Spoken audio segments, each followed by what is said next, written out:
Well,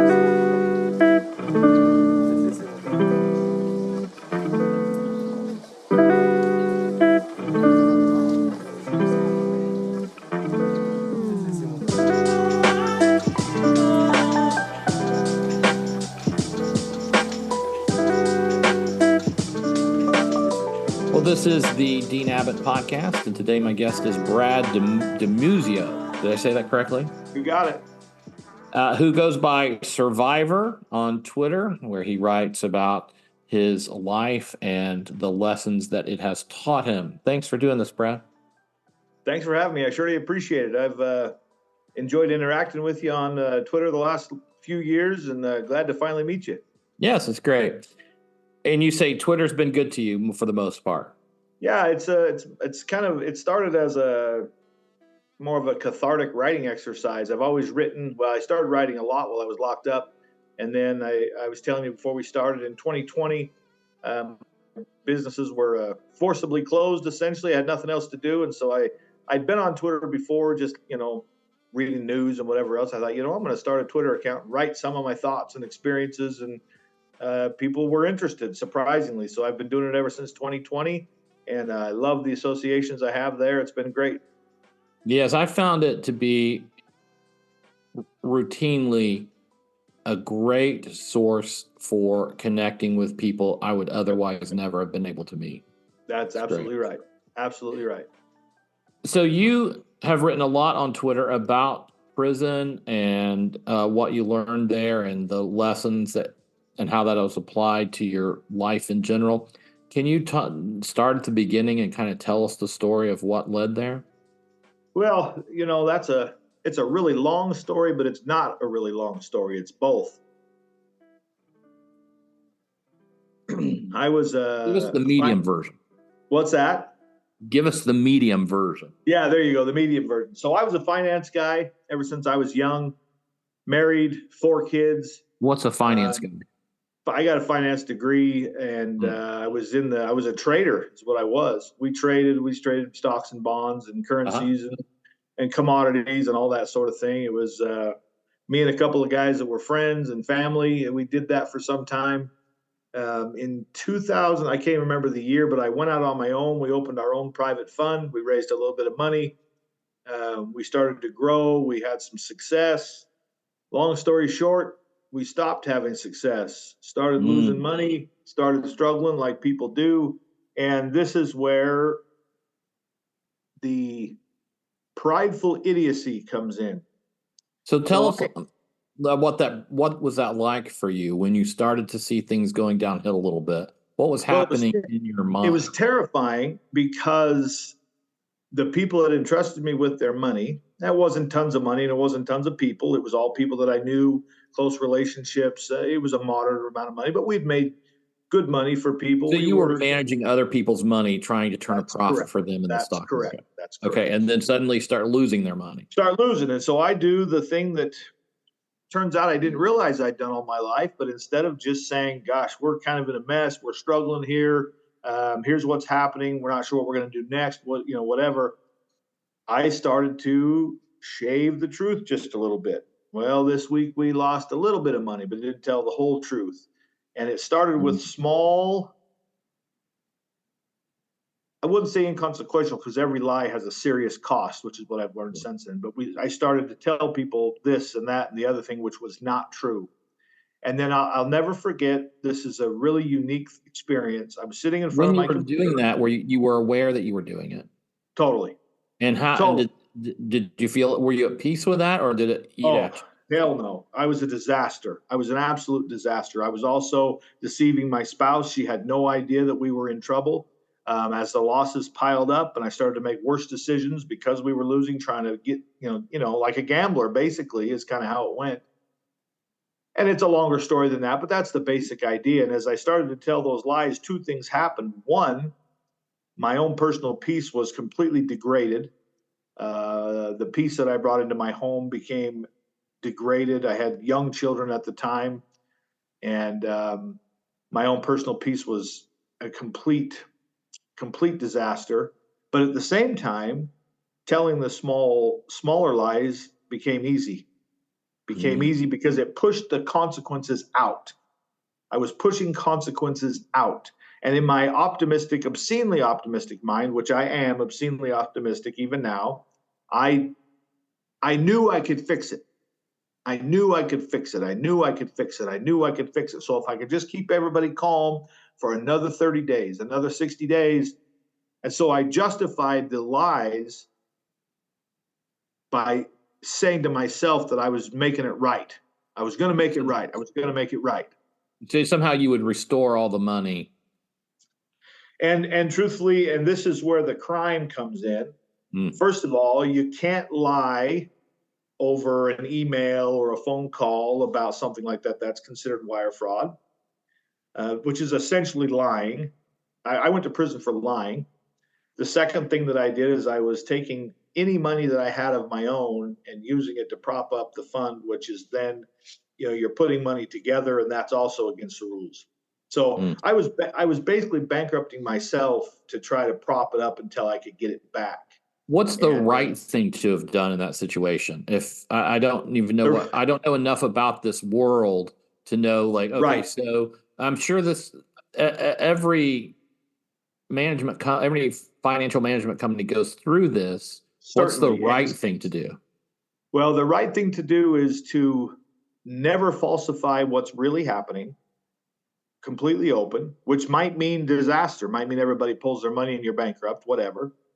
When I lost control and basically had lost touch with the market, that's when you say to the people, we're having a meeting. We've lost, 18% of the money that was in here.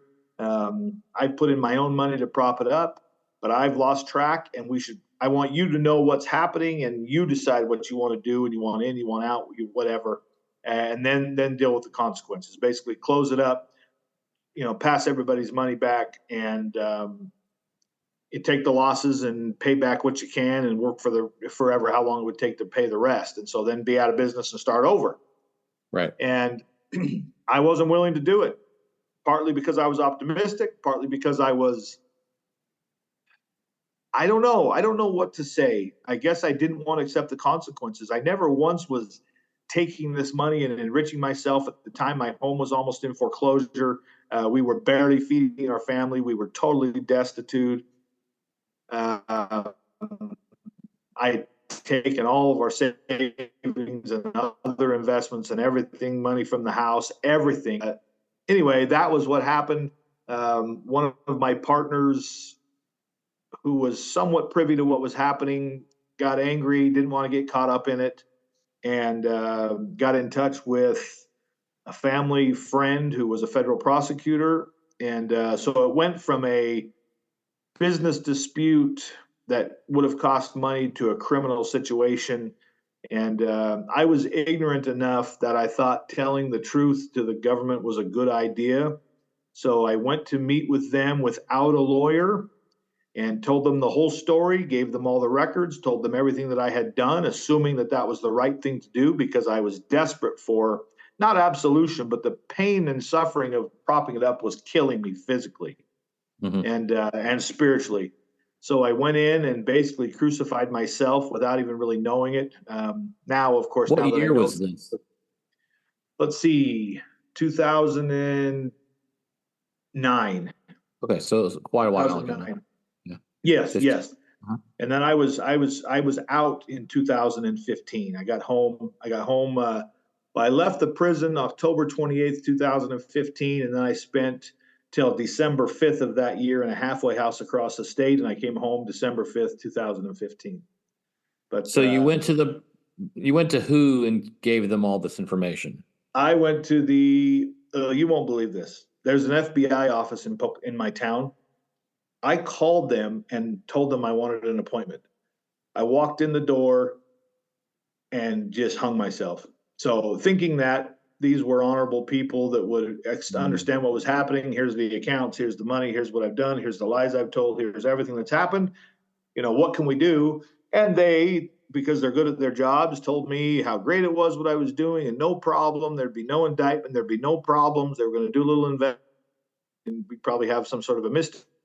But it was disingenuous. I probably shouldn't and I won't, but it was the most dishonest people I met in all of my time through the justice system, including the people I was in prison with, were the officers of the federal government, sadly. And so I was told on a Thursday there would be no indictment, and that we were off the hook, and I was going to have to pay some fines and this, and that, and the other thing. And then the next Tuesday, I was indicted for 7 counts of wire fraud. And I was offered a plea deal for a misdemeanor, which I was willing to sign. And they pulled that and said, no, you got to do time. Thought I was going to get 14 months, and I ended up doing 5 years. So it was a bad experience. How did that happen? The judge has complete autonomy with what they sentence you with. We had a couple of really large financial crimes in this region during that time. It was, I think it was right after Bernie Madoff, which was well known. We had a $200 million fraud in a town about 60 miles north of here. And this particular judge thought that he'd gotten off easy. And he said in the sentencing hearing, he wanted to make an example. And so he basically tripled what I expected to get, a little more than tripled. So he had the authority to do that, which I didn't know going in. It was a bad day. It was a bad day. We had so you had no idea that you would be going away for 5 years when you went to your... No, we expected 9 months between everything. So I was going to leave just after Christmas and be home just before Christmas the following year. That's what we told our kids. Walked out of the courtroom with what seemed like a life sentence at the time. I've told when you heard the sentence, what went through your mind? It was a shock to the point where I couldn't process it. I wrote the number down on a notepad in front of me, and I looked at it, trying to comprehend what it meant, and I couldn't. I couldn't put 2 and 2 together. My brothers and friends were in the courtroom with me, and they were kind of doing the same thing. It was the shock. It was one of the top 3 greatest shocks of my life. I went out of the courtroom and said to my wife, who was not in there at the time, I didn't want her in there. I didn't want her feeling the tension and whatever.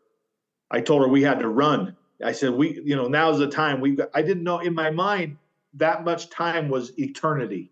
My kids were 2, 5, 9, and 11 maybe. And it seemed like eternity at the time. And so my first reaction was, we got to hide, run, whatever, which of course is ridiculous.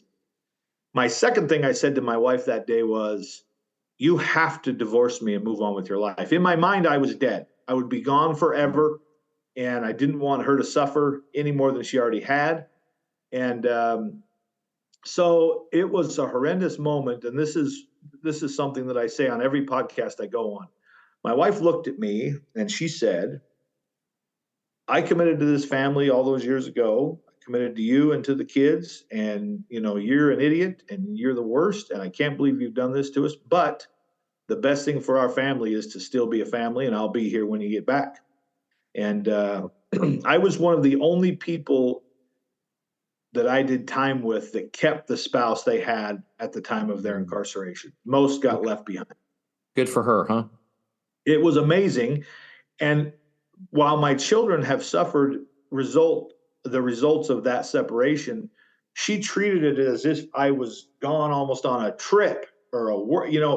We never talked like we were not a family. We talked on the phone every other night for, I think we had 20 minutes to talk. And so I talked to each kid for a couple of minutes and then my wife for a couple of minutes every other night. It was really expensive, but we just pretended we were still a family, which we were, but we were just separated for a time. And it didn't fix all the problems for my kids, but it did help a lot. Through a series of miracles, they were able to stay in the home that we had raised them in. And that was no question a miracle. The neighborhood, coaches, friends, family to help. But her willingness to keep the family together at her own expense is pretty amazing. Before we move on to the rest of the story,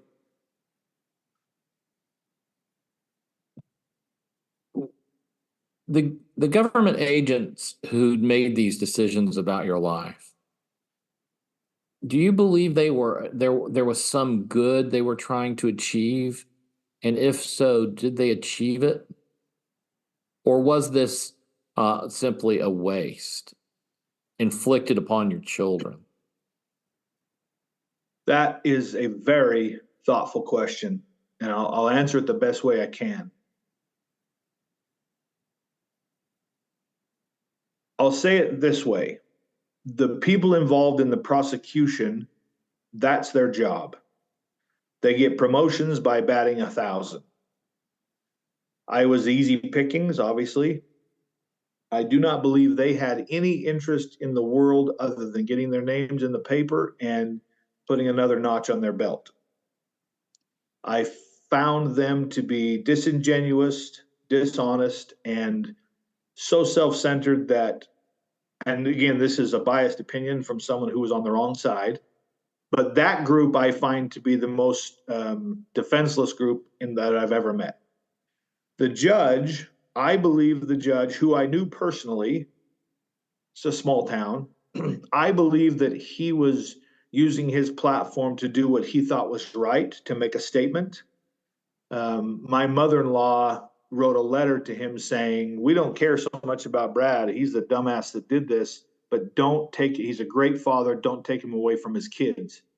And he referenced that letter in my sentencing hearing and said, I understand that this is going to be a terrible sacrifice for these children, but he felt like it was doing greater good to sacrifice my family to set a precedent in our region. And I think he had his own intentions, whatever. I don't hold hard feelings there. I did for a long time. I will say that having grown up conservative Christian person, we always believe in deterrent and, maybe the death penalty or whatever. And I have learned over time that there is no deterrent to crime. The death penalty is no deterrent. Long mandatory minimums for drug criminals is no deterrent. That's a foolish concept that doesn't work. So what happened to my family, which I'm not blaming the judge, I did it. I was guilty. But what happened to my family and the devastation that it wrought on my both immediate and extended family had no benefit on the greater good of the community. That's a falsehood, in my opinion. So the judge wanted to set an example for Yes, you. he said those words exactly. But the question that comes up then is, if this was in 2009 or 10, has the world become less corrupt in that period because of his decision regarding you and your family? No, I don't think so. And so what is the point of setting an example when we know from the outset that that's not going to achieve some long-term moral revolution? Right. It's the question of it's a question that's unanswerable because the prison industrial complex is a massive, massive business that generates billions and billions of dollars. But what it is it is warehousing men. It is a giant warehouse of men. They told me you can work on your master's degree. You can do all these other things. That was all a lie. All we did was work out when we could and sit around and look at each other. Let's return to that in a moment. So let's pick up the story, and then I want to hear more about it. So you walk out, you're doing 5 years. You hadn't expected that. You want to run away. What happened next? Well, I had to go back. I wasn't supposed to leave the courthouse. I was in big trouble that I'd gone out to talk to my wife. And keep in mind, I'd never even been in a courthouse. I'd never sued anybody. I'd never been sued. I had speeding tickets, was about the extent of my criminal behavior in my life. So I got chased back in by the U.S. Marshals, who are very serious people, treating me as if I was, whatever, some John sort Dillinger. of a hardened criminal. I was so nervous. I had to be fingerprinted and processed and all this stuff. I kept putting my hands. So they took you right from the courtroom to the jail? Well, downstairs to the U.S. Marshals where I had to be processed in. And it was wild. I kept putting my hands in my pockets. I was just nervous, And the guy kept saying, get your hands out of your pockets or he got real physical, real angry but mostly I was just nervous. So that took a couple of hours. I was then allowed to go home after that. And I didn't have to go. I did my time in the Florence prison complex in Florence, Colorado. It was a step down facility right next to the Supermax where they put terrorists and all that other stuff. We were just across the street. There's that part of the country is all prisons. Canyon City, Colorado, Florence, Colorado. It's state prisons. Everybody works for the prison system there. The whole economy is based on the prison system. And so I was told I was going to go to a place in Colorado that had a kind of a club fed feel. You know, you go out and you pick fruit and you work in the garden and whatever. And I didn't go there. I ended up in Florence, which was different. But I think it was a couple of months between the day of my sentencing and the day of my report. We asked the judge to let me go in right after Christmas, which they generally would allow. I was not allowed to do that. I reported to the Florence prison complex on the Tuesday before Christmas, 7 days before Christmas. That was tough. And, then you go through what you would think of as a prison processing. You walk in the door and you're stripped down and you're cleaned up and you're searched and you're handed a bedroll and some crappy clothes and pitched out on the yard. And that's kind of how it went. What was that first day like?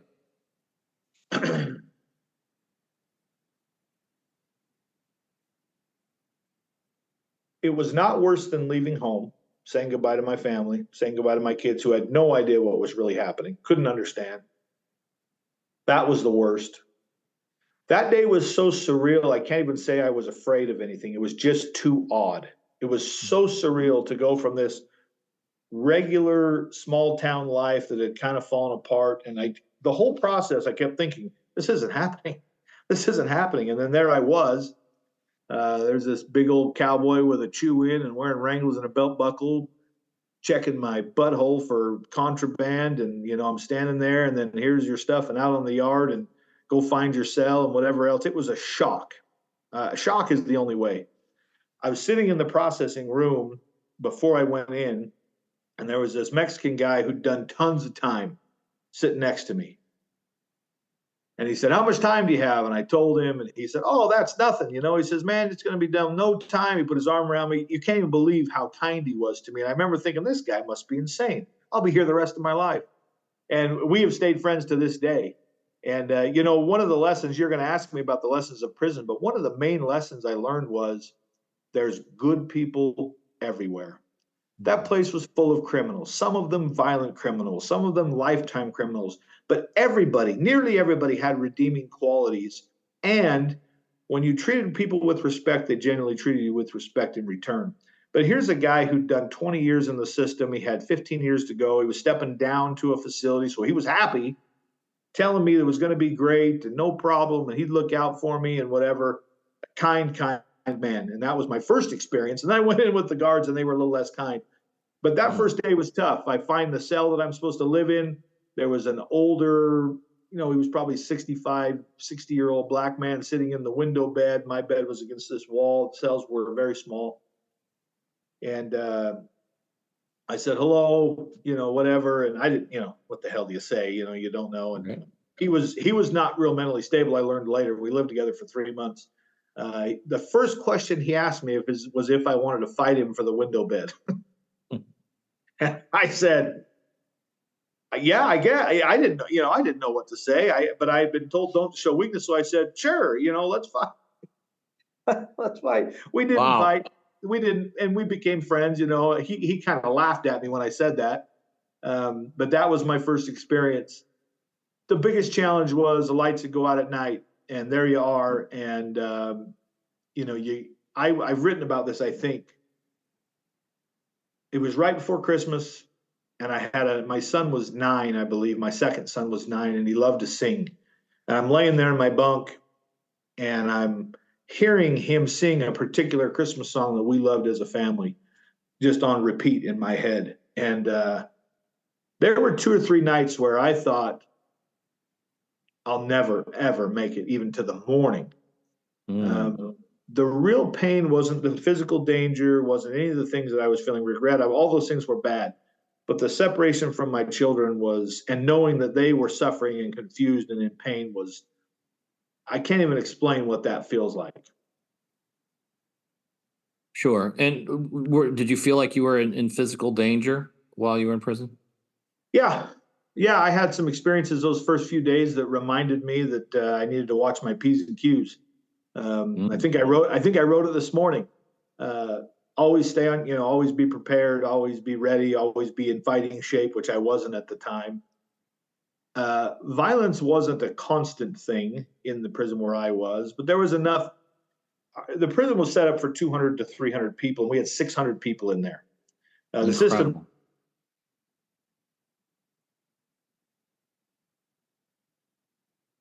because of the overcrowding, the child molester problem. Here, hold on. So your audio dropped. Yeah, hold on just a minute. Make sure I'm getting. I said my internet was unstable. There we go. Is that better? Yeah. Okay. So start from the prison was set up for 200 people and had 600. Yeah. The max was 299. We had 600 most of between 5 and 600 most of the time I was there. The system is How, super overcrowded. how is that even legal? Well, good question. I don't know the answer to that question. When it comes to the prison system, nobody cares. Hmm. The other challenge is you have people that should have been in higher security prisons that were pushed down for a few reasons. One, the overcrowding in general. And so you'd get, hardened gang members and gang groups that weren't supposed to be there that were there because there was nowhere else to put them. And the other challenge in the federal system is the group that the child molester group is so large, um, the pedophile group is so large that they have their own prisons. They're so full that they push Hmm. other people down to where I was. So it's kind of a messy situation. And so there was almost no supervision because it was a lower security facility. There was only a couple of guards there. So it was kind of a free for all.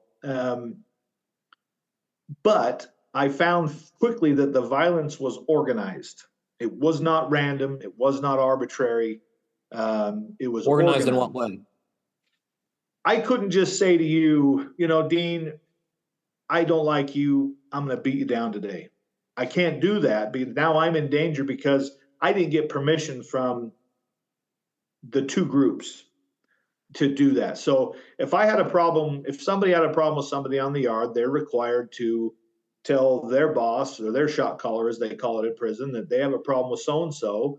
And then he goes to the shot caller of that person, and either they take care of it internally, which is often the case if there had been wrongdoing or disrespect, or you get permission to make a move on somebody. And so it was organized, and there wasn't that much of it consequently, because it was better for everybody, not just to have lack of violence, but then the guards wouldn't come down on you. You had more freedom. Right. You didn't have lockdowns. The most dangerous situations were when you had a full scale race on race riot, and that happened a handful of times. And that And the was two groups you're referring to were racially based. everything was racially based there, 100%. First race, second the state you came from. Huh. So you had the group, the Spanish group from Southern California, the Spanish group from San Antonio. You had the black guys from LA, the black guys from Vegas. It was all organized by race, number one, and number two by the state you came from. Your prison number, the last three numbers of your prison number tells which state you come from. Ah. And that was a big deal. But race was number one. And being a white collar guy from Idaho, it was like it was a challenge. But I'll say this: even the most violent types were not unreasonable. If you showed respect, you generally got respect in return. Certainly, you had to stand up for yourself in difficult circumstances, and I did that a couple of times early on to my own detriment from the standpoint of not being as tough as other people. But it wasn't long before I was part of the group and I got along and we worked out. And you can't believe, the whole, when we talk about racism, we talk about hatred, all the things we talk about in the world today. And certainly race was the number one differentiator in prison. But we didn't have to like each other to get along. Sure. And that's the truth of it. There's differences. We're different. We look different. We smell different. We talk different. We act different.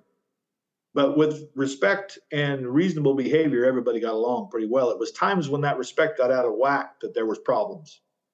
Were you in for the full 5 years? No, I did some of the time on an ankle monitor at home and some of the time on a halfway house. So um, I was in Florence for I don't know how many months, and then I went to the halfway house for 2 months, which was crazy. I get to the halfway house, which was men and women together that had been locked up in this house with one person supposed to be watching over them. Wow. It was, and my first day there was a murder, if you can believe it. Well, I like get out one of of the halfway prison. house residents murdered another. Yeah, women. A younger Wow. gal murdered an older woman. And now the FBI's in there. It was fiasco. I left prison. I thought, oh, I've made it to the halfway house. It's going to be so much better. I'm only 3 hours from home. My folks, my family can come visit me. I get there the first night, there's a murder. It was terrible. Well, So tell that us about how you left the prison. I got up early in the morning. It was as weird. It was worse. It was stranger than going into prison. Part of And you knew that you'd survival. be leaving that day? I knew I'd be leaving that day, Uh-huh. and you point towards it from day one. You think about it nonstop, but it becomes this arbitrary idea that you never think will ever happen. And you get up early, you go to the processing room where you were processed in. They give you prison issued clothes. I didn't bring the clothes I had. I can't remember what happened to what I came in with. They didn't let you bring anything in. I had a pair of jeans that they gave me and a t-shirt and socks and shoes, and they gave me a debit card that said I was a federal inmate with my face on it, and that I could then use to buy a few things on the trip. It didn't work, but Mm. and that was it. You went outside with a couple of other guys. They put you in a little truck, a little prison runaround truck. Took you to the Greyhound station and put you on a Greyhound. So I did. I think it was 32 hours on a Greyhound to go. Wow. In fact, we drove right through my hometown to go to the halfway house on the other side of the state. That was a very odd thing. We stopped at a gas station in the middle of nowhere, and I wasn't even comfortable going in and buy a thing of water. I just was not ready for making my own decisions. You become Mhm. so institutionalized, I guess is the word. It's really hard to go out, and I hadn't even been in that long. And so I got to the halfway house, and then I was there for a while, and then I rode a Greyhound bus from Boise, Idaho, back to Pocatello, and my best friend in the world picked me up at the bus station and drove me home, dropped me off at my front door, and that was quite a day. And you were on house arrest basically with Yep, the for how yep. long? How much you were sitting for? I think a year. I think 9 months. I was on house Okay. arrest. So you So were in the actual prison for like 3.5 years, three, maybe? yeah, yep, probably. And then Right. a little time in the halfway house, and then the ankle monitor, which was I was home. I didn't care. It was a pain in the Yep. neck, but I was home. And what was the coming home like? Not what I expected. Hmm. I walked up my front door. I have written about this before, and my wife had told me that she was going to leave the kids in school that day, and so that they could not worry about it, and I'd be home when they got home. Of course, they were all there. I didn't know it. I walked up to the front door, and I had this impression that I just wasn't worthy to go in. Hmm. That was a holy place. I removed my shoes. In fact, I felt uncomfortable going in. I went in the door, and my wife and my kids were standing there. I'd only seen the kids twice. It was too far and too expensive for them to go. It was almost 18 hours to get to where I was incarcerated. So I'd only seen them twice in those years, and they'd grown up, obviously. Uh, and I just fell down onto my knees, and the kids came and hugged. And I can't.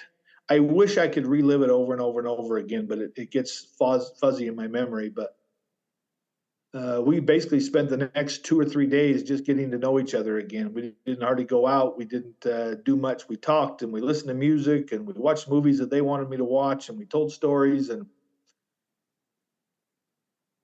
my daughters, who were, I don't know, 5 and 8 at the time, wouldn't leave my side, had to be touching me at all times.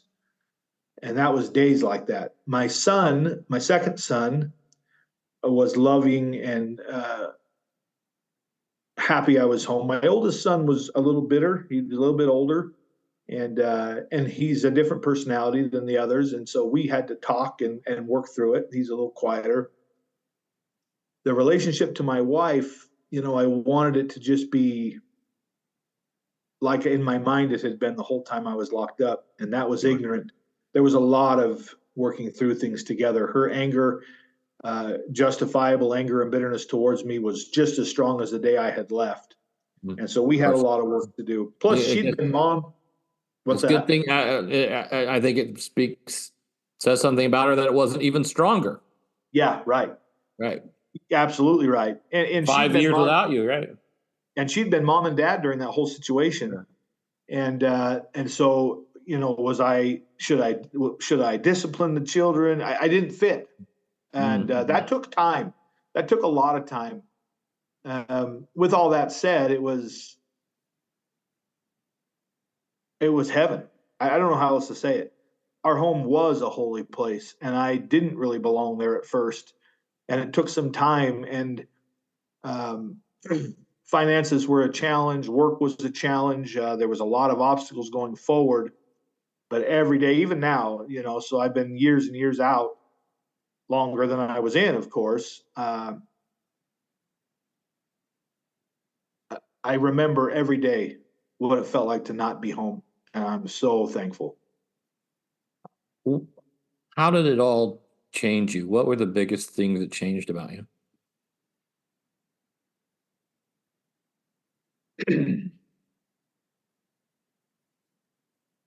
I learned, number one, that the worst thing in the world is a lie. And the thing worse than that is a lie to yourself about yourself. I learned that the only way to change in a meaningful way that allows you to have genuine peace and happiness with yourself is to accept yourself with all of your flaws. I think that many people. Why is a lie the worst thing in the world? The lie is the worst thing in the world because it murders the truth. Mm-hmm. And truth is the most important thing in the world. And so certainly a little white lie is not the worst thing in the world, but I experienced how little white lies turn into huge ones. But if you're in the habit of lying to yourself, like, I can't stop watching porn, but I could stop if I wanted to. And I hear this online all the time. If I ever write about pornography, I get hammered by these young guys who tell me how normal it is and how ridiculous I am. And that's a lie to themselves. They're lying to themselves to justify their behavior. That's the most destructive thing they could ever do. I saw guys in prison who never changed a lick because they never accepted their own wrongdoing. They were innocent. They were framed. The judge was this. The prosecutor was that. And certainly the judge was this, and the prosecutor was that. But when you don't accept your own foolishness, mistakes, wickedness, the darkness inside you, you cannot make any changes at all. That seems odd to be the number one lesson, but that was the number one lesson. I could have spent those years in prison and come out the same liar that I went in. I didn't have to change. Not everybody changes in prison. A lot of people find Jesus in prison, but they don't change. I mean, that should change you, but it won't unless you're honest. And so I talked about this a lot of times. After about a year of bitterness, hatred, suicidal thoughts, wanting to be dead, planning my own death, planning the death of these, I was so miserable that first year, so bitter. I started to write down all the things that had gotten me there. And it was so interesting because it turns out some of those irrational, optimistic traits that I had and willingness to tell a lie went back to my childhood. Mm-hmm. And as I wrote these things, I remembered things that I had done and I wrote them down. And it was really painful to see yourself as what you really are. But what happened is that facilitated the opposite. Once I had seen myself with all of its bad, I wasn't uncomfortable saying, but here's some stuff about me that's pretty good. And the list wasn't balanced. The negative is way more than the positive, but there was something about getting it out and expressing it, both the positive and the negative, that made me feel totally comfortable with myself. Hmm. So I see people even now that treat me poorly because of my past, that persecute me because of I've been to prison and I committed a financial crime. And I don't mind a bit. I don't feel bad. I don't feel self-conscious. I don't feel whatever. I know who I am, what I did, why I did it, how I can change. I also know the pain and suffering I paid because of that mistake. And I don't feel, I never duck my head to anybody because I know who I am. And so, and my life isn't perfect. I've been up and down financially. I've been busted a couple of times since then. It's not easy to run a business or get a job as a white collar criminal. It's almost impossible. You can't get a federal felony expunged like you can a state. I can never hunt. I can never vote. I can never, there's a lot of things I can never do the rest of my life. Fine, whatever. But it's a challenge. Every day is a challenge. I have to get, even now, I have to get permission to start businesses and I have all this oversight, even though I'm years off probation. And so my life is far from simple and far from easy. The consequences of my lies, which is the way I say it, will follow me the whole rest of my life. My children have long-term emotional scars from those years and from separating parents, which I wish the governments, all governments would recognize that separating families because of nonviolent crime is the worst thing they can do for society. To have hundreds of thousands of men hanging around together while their families languish in whatever is the dumbest thing in the world. You can't take fathers out of the home and expect there to be no repercussions. Let's talk about that a little bit. You obviously have some thoughts on what you were calling the prison industrial complex. Was the prison that you were in, was it state run or was it essentially private? It was federal. That was federal. Okay. It was federal. So the feds have prisons everywhere, different classifications, and it is big, big, big business, huge business. And the states have the same. And so it was not privately run. I knew some guys that did some time in private prisons, and that wasn't so good either. I don't know that there's a good answer for the right way to do it. What we're doing is not useful. There are people that should be off the street, no doubt. But you know what, Dean? Most of the guys I did time with were 20 to 30-year-old kids from tough backgrounds who got caught with a backpack full of weed. Right. And they were taking it from point A to point B. Someone was going to give them $5,000, and they grew up doing it. They've been doing it since they were kids. Their parents did it. Their uncles did it. Everybody did time. And it's a never-ending cycle because those guys, they'd go out and come back in the time I was still there. Tons of people when it, came in and went back out and came back in and went back out. It was just the system. And I don't know the answer. I don't know the answer, but certainly warehousing people and putting them together with other people that they could come up with new criminal enterprises to a good idea. There's and almost what about your? Go ahead. No, I was going to say, what about your family? How are you mentioned your kids? How are they doing today? They're excellent. My oldest is married, and I have a grandson, and that's wonderful. My second son is a two-time cancer survivor and going to college. He's really been through the ringer the last 5 years. He is a strong, smart, capable kid who's studying engineering at the local college here. He's a great kid. My first daughter, who's my third child, she's just graduated high school and heading off to college here in about a month and a half. I got to figure out how to pay for it. She'll be about an hour and a half away. And then my youngest just starts high school. My youngest daughter starts high school. They're healthy, well-rounded, great kids who love me and I love them. But each one of them has residual pain and suffering and scarring that has affected their lives because of the separation from their dad. Right. And that can never be remade. One of the other things I learned is that this whole idea of healing or closure is a bullshit idea. You certainly can heal. You certainly can move on. You certainly can feel closure. But when you have something happen, good or bad, it changes you permanently. It's a permanent change for good or for bad. And then you go on with your new changes, and then you go on, and then you go on. But each one of my children, my wife included, myself, we have things that can never be repaired from those experiences. There are things that I fear, dreams that I have, experiences I have from my time that will never end. And, trauma counselors, drugs, whatever, it doesn't matter. Some of that stuff will never change. My wife can't stand a policeman driving by the house. It causes her huge anxiety.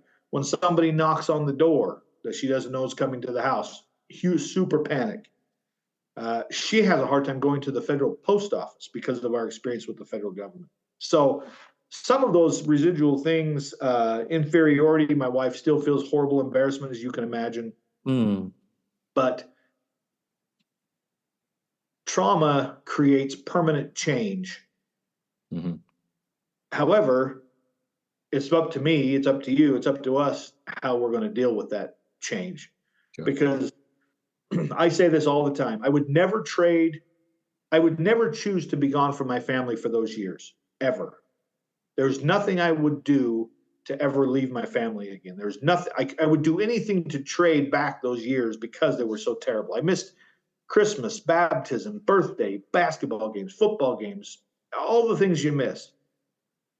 However, I am who I am today because of what I experienced during that time. And so I don't even begrudge the time. I'm not even bitter anymore. I accept it for what it is, and I take the lessons I can learn, and I move on. And there's no other way to do it. So what's the future look like for you? I have no idea. I have no idea, Dean. I get up every day with the expectation that I'm going to do something great. I generally just get through the day and I make a buck and I go home and try to love my family the best way I can. I've thought that I ought to do more of this, more speaking. I have done some speaking and communicating with the local state prison system to the people that are about to be released. I have a program that I put together for them that I deal with the state, and that's kind of fun. I hope that I can get this rehab center up and running because it's desperately needed. It's something I'm working on with some guys. Say more about that. So, what kind of rehab center? It will be an inpatient, basically a safe and sober housing facility where we'll do drug rehab, addiction rehab programming. And so in our state, we have a huge number of people that can't function. They don't have housing, they don't have jobs, they're addicted to whatever, they're in and out of prison, and the system doesn't know what to do except throw them in prison. So we're hoping to open a place, a whole series of places that allows them to get off the street, have a place to go, get some programming, help them find housing, help them find some life skills, so to keep them out of the prison system. So we're working with the local probation offices and the local judges, and there's a lot of hoops you have to jump through to do that. And obviously you have to make money doing it. So you got to figure out if you can keep the doors open and, not go under. But we're hoping in the next few months to have a facility running. And so if I had my druthers and I got what I wanted, we would have 100 of those things around the state and the country. And we wouldn't help that many, I'm sorry to say. Very few addicts ever get out. But if one out of every 100 can get a job and get off the street, find a place to live and live a more productive life, then we'll be doing something. Great. All right, well, get it done and come back and tell us more about it. I'll try. All right. Thanks for talking. Thanks, Dean. It's glad to talk to you. Have a good day.